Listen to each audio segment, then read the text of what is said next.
great honor and privilege to be amongst you today and recognizing Alan Turing's extraordinary legacy. And congratulations to Dermot, James, and the rest of the Turing family, who I had the honor of spending some time with last night. Today is a huge achievement for the Turing Trust. And actually, as Bernie said, we'd love you to follow the conversation on social media, and we'd love you to kind of follow that hashtag Turing Talks. So let's go bold and big on social, and we want to see it trending. So for a quick introduction, obviously it's my great privilege to be Chief Executive of Sage, the largest tech company in the UK. And Sage's noble cause is to provide game-changing technology to businesses and entrepreneurs around the world, small and medium businesses. These are the guys who create 70% of the new jobs in Scotland around the world and the engine room of the economies. So our technology helps them to do everything in their business from manage money to their people. And we do it in 23 countries. Here in the United Kingdom, 53% of all businesses pay their employees using Sage. And our customers move over £3 trillion every single year through our technology. That's about double the size of the national income of Great Britain. And we're market leaders, fortunately, in countries like Canada, Ireland, France, Spain, as well as, quite importantly for today, across Africa. So I guess we know a little bit about managing money. We also know what it's like in terms of applying disruptive technology like artificial intelligence and data science to revolutionize the way our customers manage their money. And sometimes when I go and talk to the business owners, I hear some fear about this sort of technology and where it might lead for the future. But we've absolutely got far more to gain in the rapid evolution of things like artificial intelligence than fear.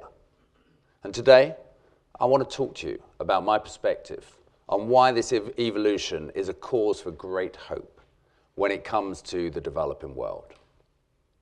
To start with, I want to share with you the transformation I've personally witnessed in technology in my lifetime with a little retro 80s anecdote. So I got my first mobile phone in 1987. So that's 37 years from the Turing test. And it was, as you can imagine, the size of a brick, and heavy too. And I remember being in Newcastle one day on a tram when it rang, and everybody on the tram turned around to stare at me, and a man came up to me and said, "What on earth is that?" And to be honest with you, I was a bit worried that I was going to get assaulted. Now, of course, fast forward 30 or more years, and here I am with my iPhone 7. And when it rings in a public place, everybody gets their iPhones out to see if it's them. Now, what a change just in 30 years. And some amazing sort of factoids. Today, 90% of the world's data, 90% has been created in the last 12 months. That's staggering. In 3 years, it's estimated there'll be 6 billion smartphone users on the planet. And this is my favorite one. Collectively, did you know that humans have watched Adam Sandler on Netflix for longer than civilization has existed? So what does this tell us? Maybe we've got terrible taste in films. Or maybe it just shows what change there's been. And that change and technology is the great connector. Technology has been a great leveler. And the way to manage information and provide total equality and greater educational ubiquitous. But technology must be there to serve the whole of society, and not just those who are fortunate enough to have access to it. So mobile-first technology has proven, really, the power to democratize societies and opportunities that were previously really shut off to poorer communities, isolated by a lack of infrastructure. And one of my favorite examples is when I look at the impact of online banking, an industry Bernie knows all too well, and the impact across Africa. I go back to 1995 when I actually gave a keynote in South Africa and actually did an interview which was on the front page of the Sunday Times down in South Africa. The title of that was "The Internet Will Change Everything." And that was the title of the headline back in 1995. And honestly, how little did I know about the impact and the potential of the internet. We're still disappointed, actually, with the low speed and the high cost of broadband in Africa. But I'm absolutely confident that with greater competition, the cost will plummet over the next decade and make the digital age available to all across that great continent.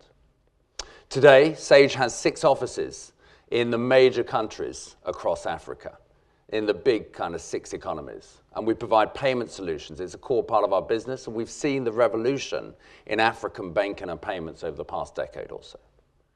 Currently, around 80% of Africa's adult population has no access to traditional financial services. That's a staggering 330 million people. Now, from the point of view of those with banking access, this is obviously hugely limited. And from the point of view of a bank or a payments provider or a fintech startup, it's a massive white space opportunity. Here, small fintech companies aren't the little challengers to the big banks. They get tailor-made to get the industry and make sure they meet the needs of the market. And what it's meant is Africa's completely leapfrogged traditional banking systems.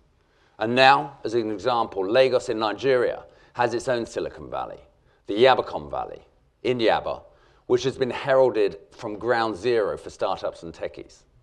And of the top 20 countries in the world for mobile money usage, 15 are in Africa. As I said earlier at Sage, we're passionate about the power of entrepreneurs to build economies for the prosperity of all. And the growth of mobile money across Africa is opening up new realms of possibility for African entrepreneurs. I love the headline in the Quartz article recently on a subject that fintech isn't disrupting Africa's financial industry, it's building it. And banking is just one example of the power of technology to democratize entire landscapes. Look at education, where mobile phones have become the low-cost tool for teaching with access to literacy, numeracy, things like the Khan Academy, for millions of ebooks and more. Or take healthcare. Mobile health applications, dubbed mHealth, can bring those in poorer communities the power of self-diagnosis. Disruptive technologies can make services that were way off limits to millions of people suddenly available, anytime, anywhere, and increasingly cheaply. Over the past couple of years at Sage, we've been working on our own easily accessible mobile solutions. An example is a product called Peg, the first in the world as a chatbot for an accounting engine.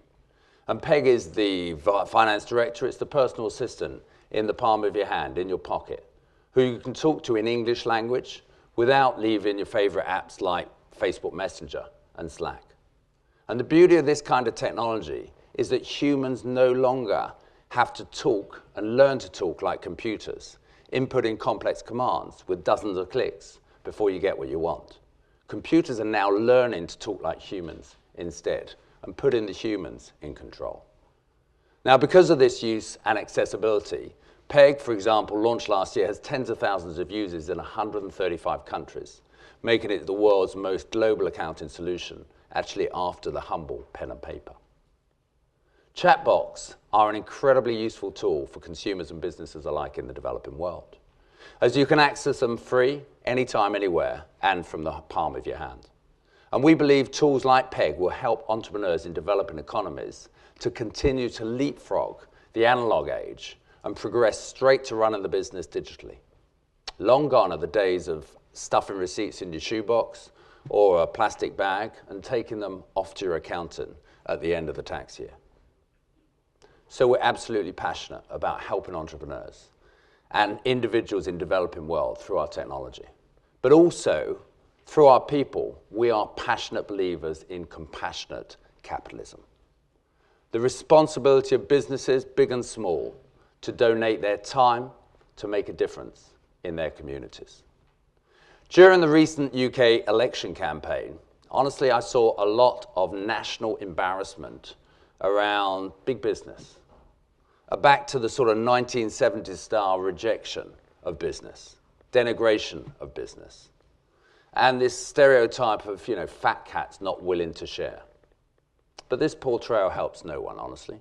There's always a bad apple, but 99.9% of business people not only want to do the right thing, but they want to be right front and center helping their communities. And I would advocate governments must recognize the power of all businesses to do good and must find new initiatives to encourage them to do so. As governments nurse their public finance deficit, it is business who can step in and fill the gap that governments lead. It's up to big businesses like Sage and up to all businesses to stand up and be counted for compassionate capitalists, to use our resources and our power to invest in upskilling young people, in helping the communities around us, and more to serve the disadvantaged. Now, we do this through the Sage Foundation. It's our vehicle to transform lives by investing our time, our money, and technology in the communities where we live and work. Every one of our 13,000 colleagues gets 5 paid volunteering days every year to give back to the causes that they're passionate about. And across Africa, we've given back over just the last 6 months, 2,600 volunteer days in the current year. And we're on track to exceed our target of over 5,200 volunteer days by the end of the year. We've helped causes ranging from education to health, to orphanages, to irrigation, always mindful of how technology and social entrepreneurship can make a difference. And one of my favorite examples of a technology-focused not-profit that Sage colleagues have worked with is Africa Teen Geeks. This incredible organization provides computer science training in schools and is where it's underserved in communities across Africa. Since it launched, it's taught about 20,000 young people. It's trained 110 teachers and developed 44 previously disadvantaged regions with computer literacy skills, so very much attuned to the Turing Trust. We've also got a powerful partnership with Little Rose, a youth center in an impoverished area of Kliptown, right at the heart of Soweto, South Africa. And back in January 2015, I joined 60 Sage volunteers to build a digital library there. And the Little Rose Center is steps away from the shacks, where the children live with no sanitation, no running water, and it provides them, the digital library, a safe, essential haven. In April of this year, the center's new computer labs were struggling with erratic power supplies and constant crashes. So the Sage Foundation set up solar panels to safeguard the labs all year round.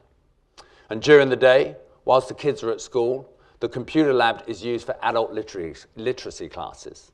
And after school, the kids learn financial literacy and basic software and technology skills. And it's been amazing to watch how these computer skills of the children has absolutely shot up as the months have passed. In the words of Nelson Mandela, education is the most powerful weapon we can use to change the world. And as well as our work with nonprofits like Africa Teen Geeks, Sage has also invested its own initiative to educate young people in artificial intelligence. Why? Why? Because it seems to me that AI, well and truly, is now part of the mainstream. And it's the future of technology. And technology could go one of two ways. We have a stark choice at the crossroads before us. Either we can access AI, and it can be used in a restricted way to support the elite, leaving behind less well-educated and less fortunate, or we can use it to democratize artificial intelligence and equip people in poorer communities with the skills, allowing AI to generate unlimited opportunities, as well as what we've seen in mobile technology and the impact this has had on the world. It's not really a choice, is it? It's obvious what we must do. So back in April, we announced the launch of a new program to 16 to 25-year-olds in the UK starting to drive education around artificial intelligence, machine learning, and bot building in an accessible, practical way, with a focus on those who feel disenfranchised by traditional education. And we plan to expand these programs into countries like Kenya and key developers hub for Africa. And the principle behind this program is you no longer need a computer science degree to write code and design chatbots. For us, it's not just about building better AI, but it's about doing it the right way, laying down the rules for ethical, inclusive programming. This means ensuring technology is built by diverse teams that are aware of their unconscious bias, because we've seen the danger that arises when these biases worm their way into the technology itself. For example, the first voice recognition software didn't recognize female voices because they were built by an all-male team, and they only bothered to test the software on each other. The fourth industrial revolution is ours to invent. And we have the opportunity to create it in the right way, with technology that promotes equality and that is blind to gender and race prejudice.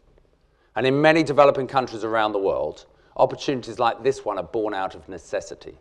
But the entrepreneurs who grab these opportunities can, in fact, find themselves at huge advantage, just like mobile banking in Africa. They can skip existing legacy solutions and jump to entirely new ways of doing business. So in summary, I hope I've left you with a feeling, just to start off the day, with immense excitement, that I myself feel the impact of disruptive technologies is having on developing countries. For Africa, this really could be the generation of opportunities. With good English and French language skills, investment in education, time zones in sync with Europe, cheaper and more available 3 and 4G, rich natural resources, and major investment coming from China, India, and the West. The potential is here now for Africa to leapfrog into the world of prosperity, for growth and greater opportunities for all, because it's going to be unleashed by disruptive technology. And let me leave you with 3 final thoughts. First, the opportunity for developing countries by leapfrogging traditional systems using disruptive technology like AI is ripe for the taking. Second, it's absolutely our responsibility and the responsibility of business, especially big business, to support these efforts by giving money, technology, and time. And governments must do more to encourage and incentivize us to connect us to our communities. And last, we must never underestimate the sheer ingenuity and innovation that springs to life in the face of adversity. This is the essence of the Turing spirit.